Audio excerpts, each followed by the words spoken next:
for joining us on Diversity Chats, where we bridge the gaps of diversity and destroy ignorance before it destroys another life. Today, I have a guest with me that's joined me before, so hopefully you're used to seeing her beautiful face.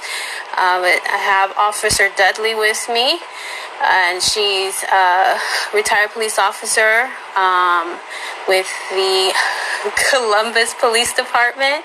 Did I say that right? And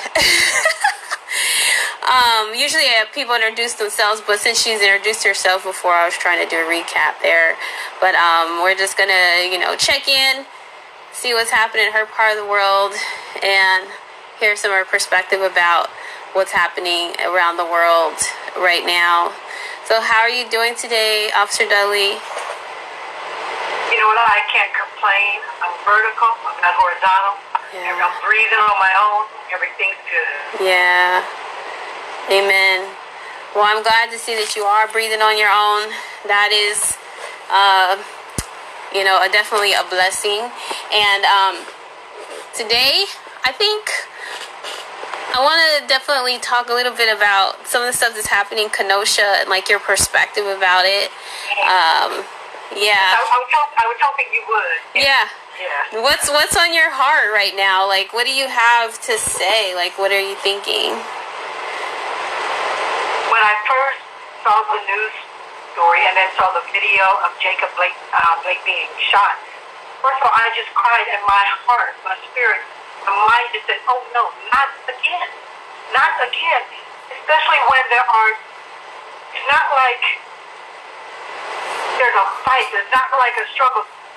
He was unarmed that we know of. It's not about the circumstances. And they're saying they were called on domestic violence call, and he was supposedly involved breaking up 2 women. But 7 times in the back. 7 times in the back. And at that time, the officers said, there are certain guidelines that I know here in Columbus, Ohio, that we are taught. Mm-hmm. In order for us to justify deadly force, there has to be the method, means the weapon, there would have to be the motive, the reason, and the opportunity. Mm-hmm. And when you see somebody walking away and he has no weapon in his hand, now they said, he was going in the car and they found it a night later. But at the time, at that instant, at that second, at that moment, when he was shot 7 times in the back, did those officers have that knowledge that he had a weapon? No. They didn't know there was they asked the aftermath, after the incident, and they searched the car. Then, there was, they found the knife inside. And mm-hmm. then, we are also governed here by certain situations. Shoot, don't shoot. You have children in that car. Mm-hmm. One of those bullets, he was at close range, so he knew he was going to hit him in the back. Mm-hmm. But, anything else could have happened. It could have ricocheted. They could have, besides anything, could have hurt one of those children. Yeah. My mind went, really? Mm-hmm. It's unbelievable that it's happening, especially in the environment we're living in right now. There are tensions going on right now. So it seems like you'd be a little more cautious. And the first thing I looked at the officer, I don't know if he was just afraid to do his job or what, but body language speaks a lot. And when I saw, he's following him, the one officer didn't, the taser didn't work. Oftentimes tasers don't work. So it could be people are so hyped up with adrenaline, they could be hyped up with drugs, or it doesn't penetrate clothing. There are a number of reasons why tasers don't work. Mm-hmm. But when you have 2 officers there, okay, tackle him if that doesn't work. Tackle him, don't hold on to his car like or to his coattails or his shirt. A little child would do, mommy, and just grab, the mom and dad's dragging the child along, come on. You could have tackled him. You could have taken out, if they have batons, we also have equipped with what we call extendable batons, crack him across the knee so he'll fall where he's at. 7 times in the back, consistent, rapid 7 fires. Because here in Columbus, we are taught with our firearms, it's what you call the tap-tap. 2 shots at a time. Tap-tap. If it doesn't work, tap-tap again. You know, and you do it 1, 2, 3, 4, 5, 6, 7. I mean, that's a lot. Was that officer? It leads me to believe that officer was paranoid, scared, afraid, or what? You know, just didn't know how to control that situation. That's what read in my mind, and it, you know, I have never cried so much in these last couple of months. Wow. Over law enforcement, because it's very sticky situation to me, being former law enforcement, knowing my job, loving my job, and really admiring a lot of the officers I worked with. Now, that's not to say I liked them all, because I did. There were some things I've seen officers do that I felt were wrong, that I felt incorrect, that I felt were insensitive, that I felt inappropriate. But for the most part, you know, the officers are out there doing their job. And then it hurt me to see on the news this morning. I was in Texas. There were 2 officers shot and 1 was killed. They were looking for evidence or a body or something. They were called to a run. He gets shot in the head point blank. His partner comes to help and he gets shot. You know, and so I'm going, it seems like, how can you put it?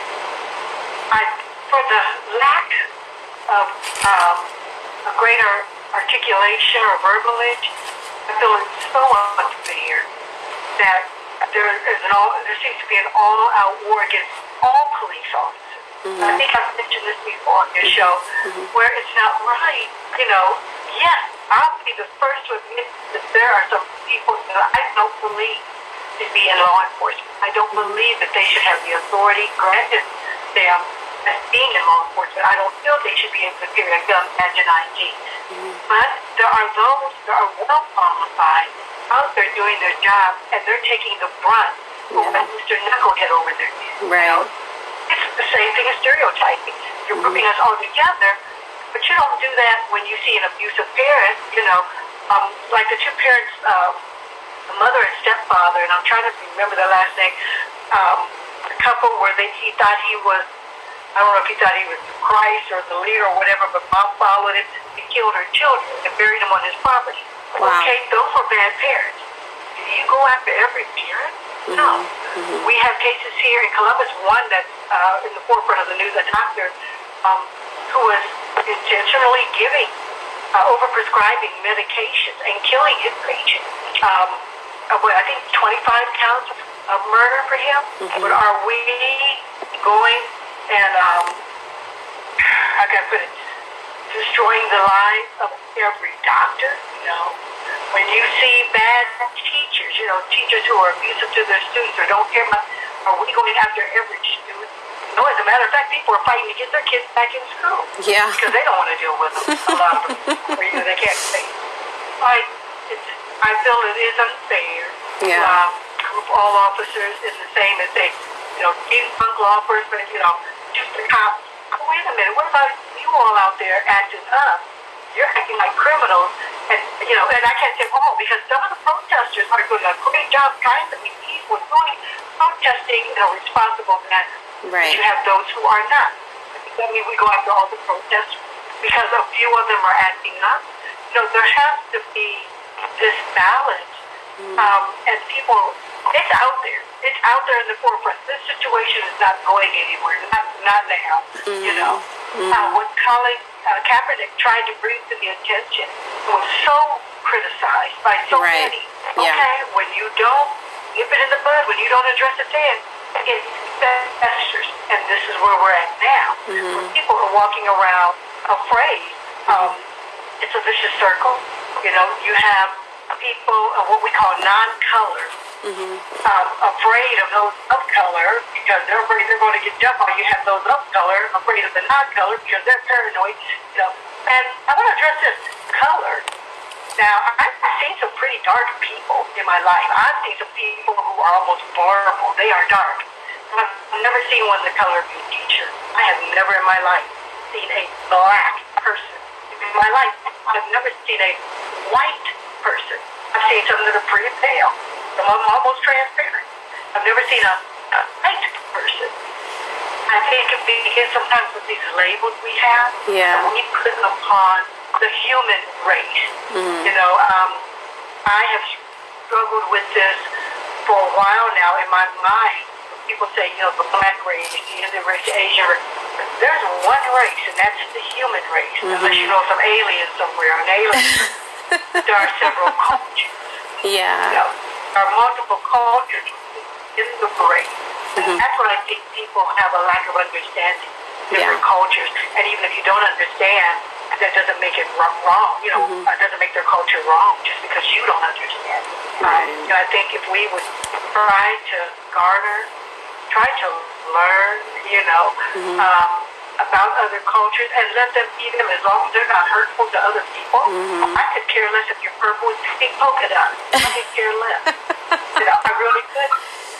You do your thing, I do mine. Just don't hurt me, I won't hurt you. I mean, in the words of Rodney, can't we just get along? Yeah. I mean, as they say, that I found it to be true, we have so much more in common than what we do that differentiate. But because the emotions are high right now, because people want things to happen right now, this is going to be difficult. This is long lasting and difficult. And I'm not one to I pride myself in not, although I do have some experience and some first-hand knowledge of not being treated the same as others because of my skin color or because of my culture. I wish that we could just put the race aside and go for what's right. We go for what's right. It wouldn't matter, and I think I've said this before on your show. If we could just go for what's right, then we would not have to worry about race. But then again, you have issues there because of people's different interpretations of what's right. Yeah. I'm talking about what's right for you, Mr. Boo. We're not talking right, what's right for you, doesn't come out. We talking about what's right for people. Right. Yeah. So those things, you should have asked me what's been going through my mind lately. I want to know.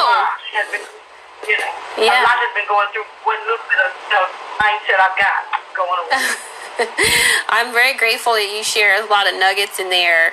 I was thinking that when you use the word right, it's very subjective because a white supremacist would say white is right, and that would leave out a lot of other people. And I love what you said about, cultural differences versus race, the human race. There is this unfortunate reality that people look for differences. I really think it's spiritual, and the enemy just looks for differences to make people be at odds and with each other and cause harm to human beings. But I think it is definitely worth looking into, for those who are, watching this, to consider the human race, what that consists of versus culture, and then being willing to embrace cultures. That's definitely what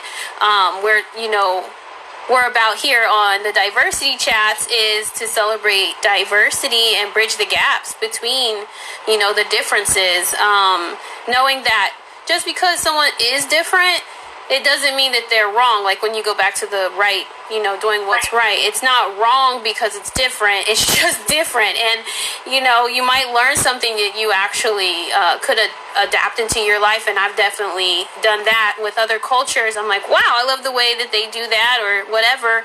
And I'll adapt it into my life. I don't think it's wise to just assume that because your upbringing is what it was, that's all that you're capable of achieving or seeing in your life, come to pass. And actually, I was just doing a cultural competency training at my job right now. I'm on my lunch break right now, but before my lunch break, I had a cultural competency training, and my job is very intentional about that, and I appreciate it. But I don't think that that's widespread, and also know that you can just click through because it's on computer. It doesn't mean that your heart changed at all just because you know the right answers. It's almost like when someone goes for a job and they know how to answer the questions correctly on an application or whatnot, or make their resume look a certain way to get the job, but that doesn't mean that they're actually going to be a quality employee, and I know we talked about that as far as police officers and screenings and not being able to know what someone's real heart motive is for becoming an officer. But there are a lot of good officers out there, and you're one of them, and so I'm glad you're on here. I was curious about, let me see, you said so much, so I was writing, but the word paranoia came up because of what you're saying about these two officers, unfortunately, that were shot and one got killed recently. Did you say in Texas? I believe it's Texas. I'm not sure, but I believe it's Texas. Yeah, that sounds like it sounds like there's a lot of fear, a lot of paranoia on both sides, like you said, with the profiling that's happening. Usually we hear that in terms of police officers profiling the people that they're approaching so that they can do their job most effectively, and some people are not using that the best way. But it is a concern that there's this fear just widespread. I mean, you saw it with the pandemic, and you couldn't buy toilet paper for 3 months. You saw where everything's just empty, and you see like how fear can just spread, and just it's like its own virus, really, and it's spreading more so and very openly in the police force or towards the police from the community.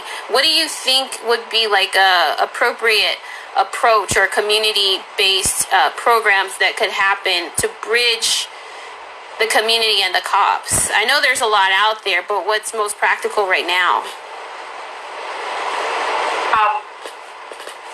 There's a difference between practicality and realism. You have a lot of different cities now talking about they want civilian review boards, and I don't see anything wrong with that, with certain guidelines and restrictions. And I try to see everything from all angles, as many angles as I can.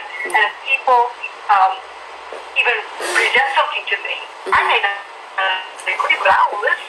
Right. You may have something in there that I need to hear. But like right now, Columbus, Ohio, is going through this thing of citizen review board, where they want to put it on the ballot and have the people vote. Do you want civilian review board? To me, it would depend on how that review board is structured, and who's on it. I don't need Mr. John Wayne and Jane Wayne on there. I don't need somebody with a nasty attitude towards the cops. I don't need somebody who's on there just a nasty attitude towards citizens. You need to have people in there that are sincerely concerned about their community and working toward a mutual resolve. Because we've already, yesterday or the day before, our former mayor openly said he's not voting, he's voting against it because he doesn't believe citizens should, there should be a review board without knowing what the guidelines are, what the requirements are, how it's going to be governed, what will their responsibilities be. And in a way, I do appreciate that, and I can't help but agree, because right now all we know is going to be on the ballot, but there's not really a lot of other information out there about it, such as, okay, you've got it on the ballot, but what are we voting on? The Citizen Review Board, well, what will be the duties and responsibilities of the Citizen Review Board? Will they be required to live within the Columbus city limits? Do they have to be over a certain age? Do they have to have some type of alphabet behind their name, a PhD? Those are questions that need to be answered, I think addressed and answered. But I have no problem with the Citizen Review Board if the correct structure, guidelines, duties, and responsibilities are there. Because that's something I would love to be on. And fortunately for me, I've had the experience on both sides. There's a video going around now, I don't know if it's on Facebook or not, but they played it on commercials here. There's a female black. She happens to be in law enforcement. She says, when I'm in that uniform, I'm a cop. But when I take off that uniform, I'm still black. Those are my sentiments for, exactly, because there are times I drive through different neighborhoods or different areas or suburbs of Columbus, and I'm very cautious. I'm very concerned because I don't know how I'll be perceived. I don't know if I'll get an opportunity to tell them that I'm law enforcement. Even if I did, would that make a difference? I believe in professional courtesy, but I don't believe in officers being able to get away with quote-unquote murder because they carry a gun badge and ID. I don't believe fully in that blue line protecting each other. Yes, I'm going to stand up for you if you're right. If you're wrong, I'm throwing you under the bus. I don't care if you're police, doctor, nurse, student, teacher, neighbor, friend. If you're wrong, you're wrong. If you're right, you're right. Right. So I don't mind citizen review boards. I don't, as long as they are structured correctly. And it is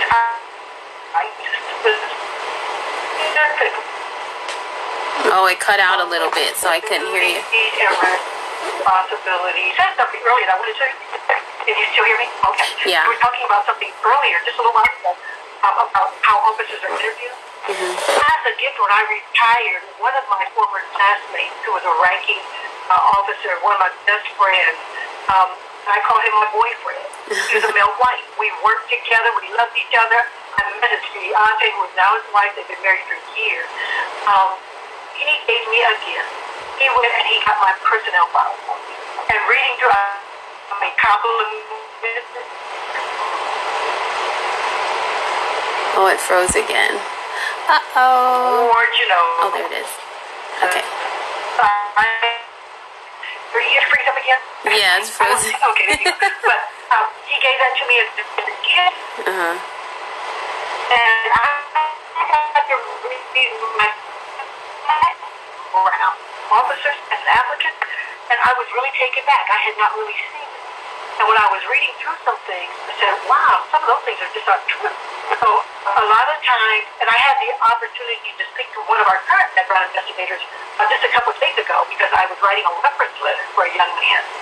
And I told him some of the things I found out. I said, when I read through my book notes, they said I was raised in a good household, that my mother and father divorced when I was 17, and I was raised. And I said, hold up, that's not even true. I never, ever, ever lived under the same roof with my dad. You know, I said, my stepfather raised me, but they have that I was raised with him, and like you said, on paper, for me, if I were to read what was on paper, it looked terrible. I wouldn't have hired me either.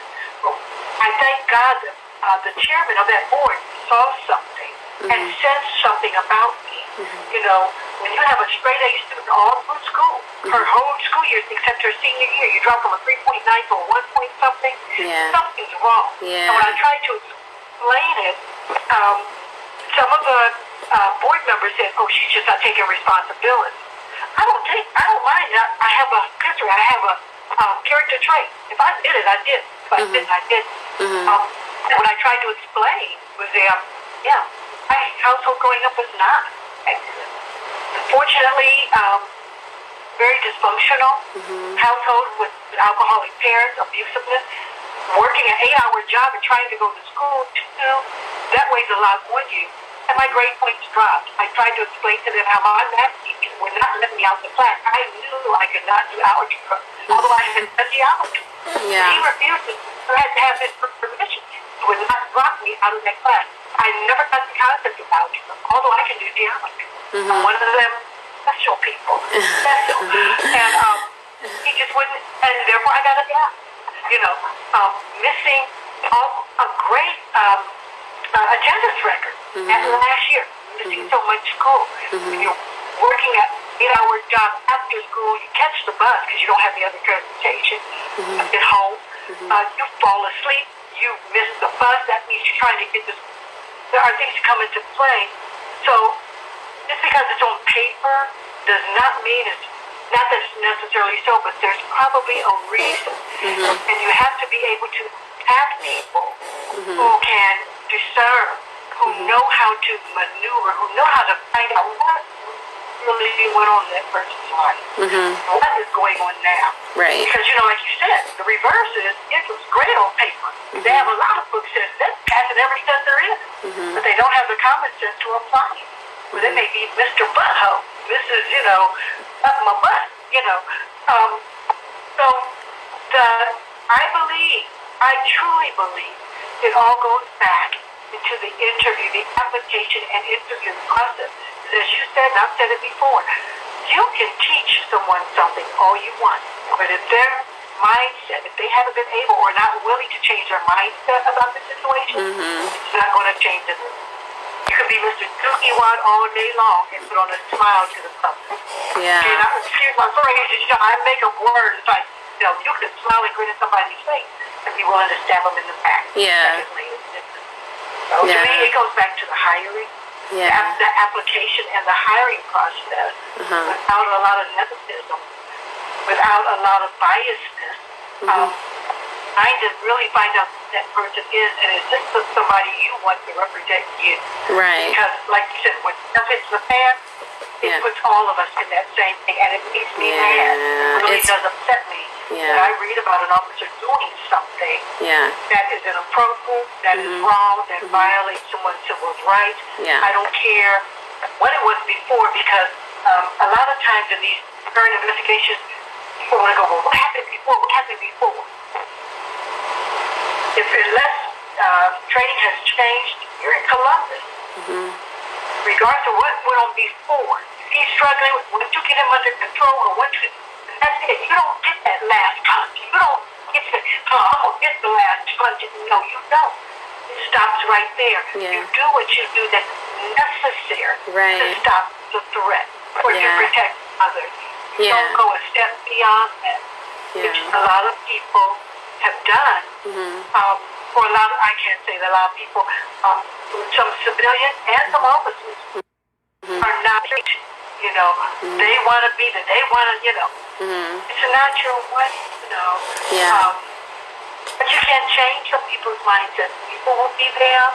You be you, and it's just a shame that the character of all officers, or the integrity of all officers, are now in question because of what some are doing. And, but I'll be the first to say, not just our black men, as a black female, I have concerns, but I know it's difficult for people, and I'll put a lighter color, because, like I said, I've actually never seen a white person. This is black, and that's white. On your T-shirt. Yeah. I've just never seen. I've seen some that are really pale, fair skin. And people who are of Euro descent or either complexion, however you want to phrase it, make it black or white, would just take a moment, sit back, and try to visualize what it's like to be that other person. I think that changed quite a few things. I really do. Because, white people could never know what it's like to be black. I mean, I don't want to use the word groom for a lack of the verbiage. Our whole lives, this is instilled in us. You can't do this. You've got to be careful. It's instilled within us. And once it's instilled, it's hard unless you really have a good support system. Those who push you on, those who help. You have your mind made up. Oh, this is not me. And there we walk. My mind goes to Chadwick Boseman, right? That young man, do you read about some of the things that he believed while he was phenomenal. There we walk with, especially females, black females have already got that label of being an angry black female. If we decide we're not taking that crap. Oh, no, you don't talk to me like that. Well, she's just an angry black. No, I want the same respect. You would. So things are a little different, and unless the other side of society decides to try to understand, you ain't got to like it, because let's be real. The bottom line is, we can agree to disagree. I don't have to like your culture. I don't have to like you. I can work with you. I can live with you. We breathe in the same air. Right now during COVID-19, I'm kind of not. Right. And there's a matter of respect too, just letting that be a base for the way that we show up to life and how we treat each other, respect and love. And I know that it's coming past our marker here. So my last question for your thoughts is, what's your take on, like with Kenosha? I just saw like a really brief, like, news report, and it looked like they might have like the the armed forces, or what are those people called? Yeah, the National Guard. What are your thoughts about that? Like, with having that kind of presence, is that the most effective or appropriate response? And you're right. Did I freeze? Part of you are cutting out, but I think I got your question. How do we feel about the National Guard and everything? Yeah. I feel we can make it five work, because now you're calling in the military. People will feel like, there's got to be some type of control, just like it was in Portland, Oregon. Seattle. It's the protesters who are getting out of hand, but unfortunately, National Guard's not going to care about it. Mm-hmm. Protesters, they're going to get you all together. There has to be a way to bring order and justice, and I would hate to see the National Guard go in there, because I feel it might be matters worse. You've already got an injury. It's like pouring salt into the wound in a lot of cases. Mm-hmm. I've got a lot of thoughts, mixed emotions about that. Order does need to be brought out, but the question is, how do you do it? Yeah. And how do you help people still feel like human beings afterwards, so that they don't turn into animals and do some wild things? Well, thank you for, all of the insight you've given, your time. I'm going to do my closing, and then if you have any encouragement at the end, please share it. But thank you guys for tuning in today on Diversity Chats, where we bridge the gaps of diversity and destroy ignorance before it destroys another life. And I thank my guest, Officer Dudley, again for joining me. I think this is the third time. I'm not sure, but I'm really honored that you came back. Is there anything that you'd like to share in closing? Any encouragement?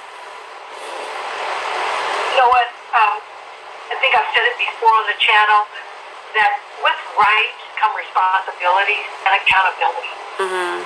If you have a right to protest, you have the responsibility to do it respectfully and correctly. Mm-hmm. If you want to go out there and act like little monkeys jumping around, little jailbirds jumping around like little criminals or thugs, whatever, if you want to disrespect other people in the process, mm-hmm. then there's an accountability that you can face. And it's not like anybody makes you go out there and throw a can at somebody's window. Somebody makes you torch somebody's car. You're going to have to give an account for that sooner or later, one way or the other. May not today, may not tomorrow. It may be 5-10 years from now, and it may reflect on your children, your nephews, your nieces, your sisters, your brothers, your mother, someone else. So think about what you're doing. Mm-hmm. Take the time to think about the pros and cons. If I do this, what are all the things that can happen? If I don't, what are all the things that can happen? And none of those are indefinite, but you can help lessen the risk of harm to you and somebody else by acting responsibly with your rights. Amen. Yes, I agree. And unfortunately, there are people showing up to be peaceful and they're not doing anything, but people are, again, with these assumptions based off of other people doing bad things. They assume every time someone's deciding to do a protest that they're going to do some kind of damage to the community. And I just heard a report about that as well, where a small town, the people rose up against them and were, even rushing on little kids with guns, just because they felt threatened, even though the people were there for a peaceful cause. So, yes, we need to treat each other the way we want to be treated, and we'll see the change that we want to see if we do it that way. And you know what? I'm going to interject here. That old cliche to go to treat people the way you want to be treated. I heard a girlfriend tell me years ago, no, I want you to treat me the way I want to be treated, because I don't know how you want to be treated. There are some people who don't care how they're treated. That's true. Treat me the way you want to be treated doesn't go anymore. I want you to treat me the way I want to be treated, with dignity or respect. And I'm going to give it back to you. Yeah. Same way. Yeah. It's always grammar. That's what gets us in trouble. That's why there's such an upheaval about Black Lives Matter, just the grammar thing. But we always got to check our hearts, and that is a good place to start. Well, thank you again, Officer Dudley, and bye everybody who's watching. God bless you guys, and we'll see you later. Yeah.